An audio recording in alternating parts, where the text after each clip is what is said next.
Oke, lanjut nih dok, pertanyaannya. Kalau tadi kita sudah membahas mengenai bercak putih atau jamur, tapi sekarang kita mau bahas masalah benjolan di dalam mulut. Karena saya ada pengalaman pasien itu suka kegigit lidahnya, sangat sering, jadi lidahnya itu ada benjolan dan ada bercak putihnya juga. Nah, itu gimana dok? Apakah langsung konsultasi ataukah tunggu nyeri? Nah, bagaimana penanganannya dokter?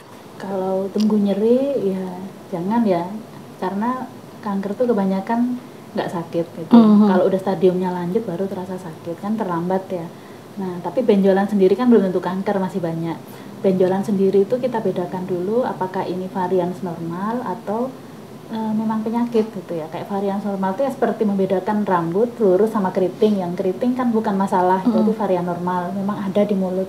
Nah, ada juga yang memang itu suatu penyakit. Jadi penyakit tuh macam-macam benjolan itu, ada yang bisa kempes, ada yang memang harus diambil, tapi yang diambil pun ada yang hanya berkembang di sekitar itu aja, artinya bukan kanker. Ada yang kanker meluas sampai ke bawah, semakin bawah sampai mungkin bermetastase atau menyebar ke jaringan lain, itu yang bahaya.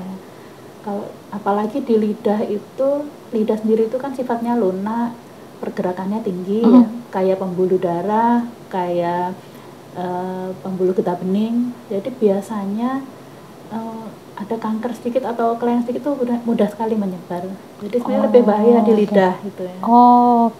Jadi ya lebih amannya gimana ya, nggak apa-apa konsultasi aja, tidaknya periksa atau konsultasi untuk memastikan biar tenang gitu ya. Dan kalau ada yang ternyata praganas tadi ya, atau memang sudah ganas, kan penanganan lebih cepat lebih baik.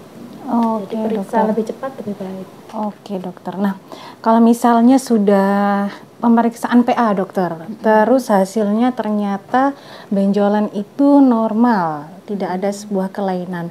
Nah, apakah lama kelamaan jadi berbulan-bulan dibiarkan tapi benjolan masih ada, bisakah menjadi ganas gitu? Yang sering terlewatkan itu ya, kadang benjolannya ini gitu ya. Karena kan kita ke PA itu kadang saya masih ada konsultasi sama spesialis PA-nya. Kadang diambil di sini, ternyata yang menunjukkan kanker itu bukan di sini tapi di tempat lain. Ya nggak ada benjolannya gitu malah? Nggak kelihatan benjolan, tapi ada perubahan sih. Macam-macam, ada yang hanya sariawan, ada yang hanya penurunan atau hanya perubahan warna. Tapi disitulah sebenarnya yang mengindikasikan kanker. Jadi saat diambil yang tempat yang bukan kanker kan jadinya kita false ya. Wah, jadi banyak sekali nih informasi yang kita dapatkan dari Dokter Gigi Sifin, spesialis penyakit mulut. Tapi ini pasti yang paling ingin diketahui oleh Sobat Yasmin. Apakah kalau mau ketemu Dokter Sifin ini di cover BPJS enggak? Nah, itu dia tuh. Gimana dok caranya supaya ketemu? Apakah langsung datang ataukah bawa surat-surat? Nah, gimana dok? Bersyukur ya selama ini banyak ya, mungkin 90% pasien saya di rumah sakit memang BPJS, karena memang di cover sama BPJS.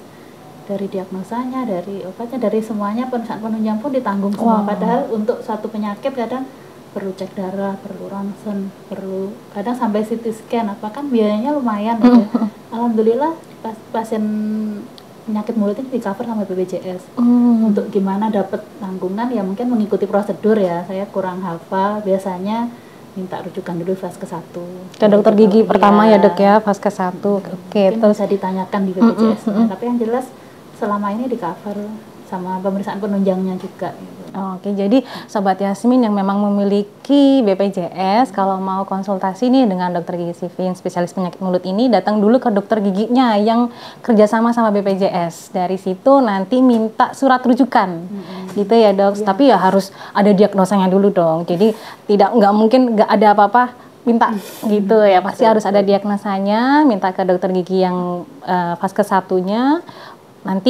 Nanti dibawain surat nggak dok biasanya? Biasanya ada pengantarnya. Gitu ada pengantarnya gitu, baru nanti bisa ketemu oleh Dokter Gigi Sifin, ditanggung sama BPJS. Kalau memang perlu pemeriksaan lanjutan, free berarti ya dok ya, karena kan di cover.